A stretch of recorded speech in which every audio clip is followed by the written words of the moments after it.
أعوذ بالله من الشيطان الرجيم. بسم الله الرحمن الرحيم.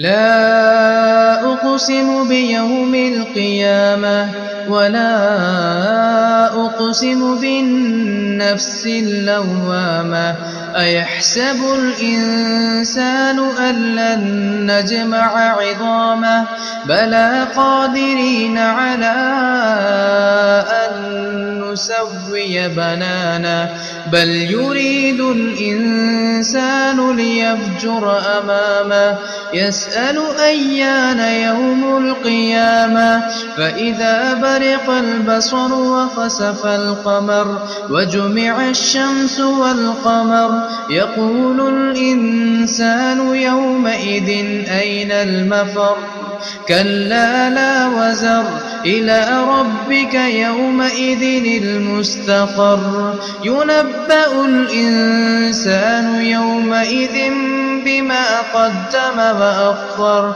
بل الإنسان على نفسه بصيرة ولو ألقى معاذيره لا تحرك به لسانك لتعجل به.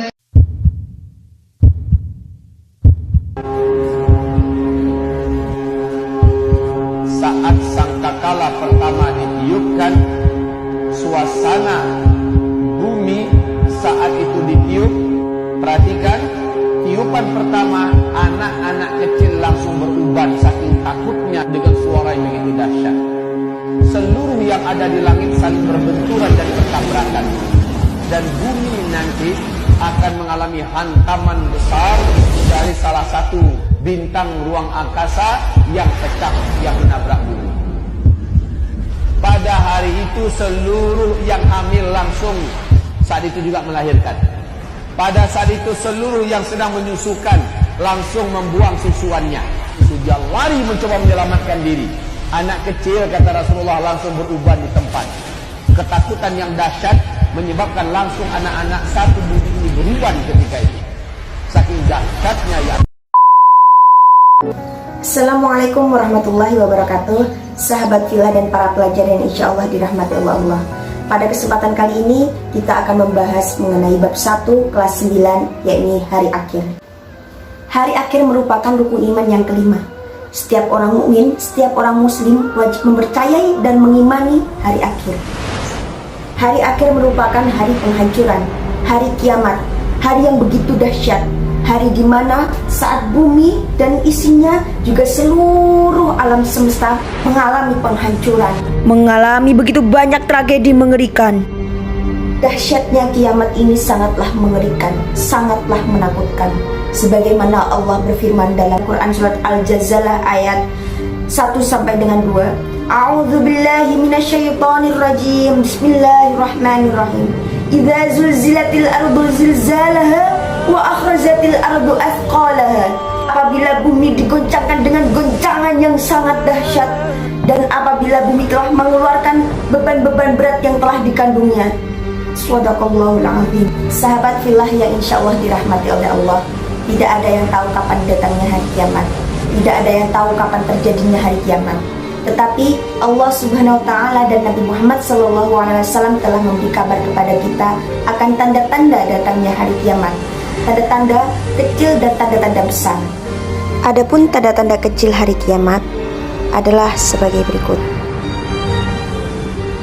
Perzinahan di mana-mana, adanya budak melahirkan tuannya, ilmu agama dianggap tidak penting, minuman keras di mana-mana, jumlah wanita lebih banyak dari jumlah laki-laki, banyak kaum laki-laki yang menyerupai perempuan, pun sebaliknya, banyak ulama meninggal, maraknya perjudian. Dan di antara tanda-tanda besar hari akhir adalah Al-Quran lenyap dari mushaf dan hati manusia, munculnya Ya'juj dan Ma'juj, Ka'bah rusak, munculnya Imam Mahdi, keluarnya Dajjal, turunnya Nabi Isa alaihissalam, matahari terbit dari sebelah barat. Selanjutnya para ulama membagi kiamat menjadi dua, yakni kiamat sugro atau kiamat kecil dan kiamat kubro atau kiamat besar.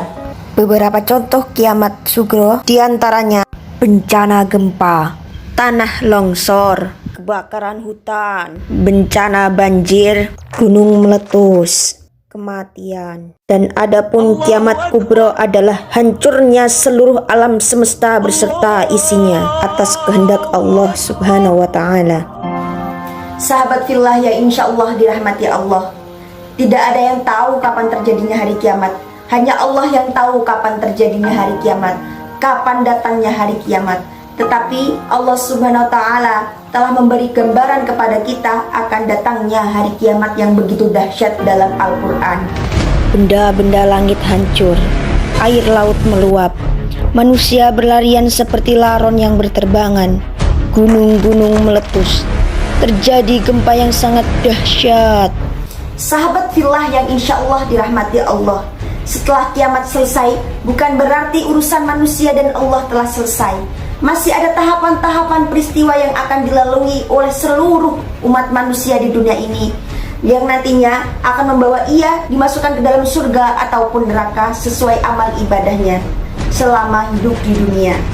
Yang pertama adalah alam barzah. Ini merupakan alam yang ditunggu-tunggu oleh semua manusia yang telah meninggal dari zaman Nabi Adam hingga kelak hari kiamat. Mereka akan menunggu di alam barzah hingga dibangkitkan pada hari kebangkitan. Dan selanjutnya adalah hari kebangkitan atau Yaumul Ba'ats. Ini merupakan hari kebangkitan, dibangkitkannya seluruh manusia yang telah meninggal dari alam barzah oleh Allah Subhanahu wa Ta'ala. Selanjutnya masih ada hari pengumpulan, Yaumul Mahsyar. Pada saat itu seluruh manusia yang telah dibangkitkan akan dikumpulkan di padang mahsyar. Selanjutnya manusia akan menanti pengadilan dari Allah Subhanahu wa Ta'ala. Jarak matahari dengan kepala manusia pada saat itu sangat dekat. Selanjutnya adalah hari perhitungan atau Yaumul Hisab dan hari penimbangan atau Yaumul Mizan. Setiap manusia akan mempertanggungjawabkan amal perbuatan yang pernah dilakukan pada saat hidup di dunia, dan juga segala amal perbuatannya akan diperhitungkan. Setelah dihitung, amal perbuatan manusia akan ditimbang antara amal baik dan amal yang buruk. Penimbangan amal itu dilakukan dengan adil, tanpa ditambah atau dikurang sedikit pun. Selanjutnya adalah surga dan neraka. Tapi sebelum masuk ke dalam surga atau neraka, seluruh manusia harus melewati yang namanya jembatan Sirat. Bagi orang-orang yang beriman, ia akan mampu dengan mudah melewati jembatan Sirat dan akhirnya masuk surga. Akan tetapi bagi mereka yang kafir dan tidak beriman, maka ia akan tergelincir dan masuk ke dalam neraka. Sahabat fillah dan para pelajar yang dirahmati oleh Allah, demikianlah pembahasan yang kita bahas pada kesempatan kali ini mengenai rukun iman kelima, yakni hari akhir. Semoga ilmunya bermanfaat dan semoga senantiasa dapat meningkatkan keimanan serta ketakwaan kita kepada Allah Subhanahu wa Ta'ala. Sekian penjelasan dari saya, kurang lebihnya mohon maaf apabila ada salah kata, mohon maaf. Wabillahi wa taufiq wal hidayah. Wassalamualaikum warahmatullahi wabarakatuh.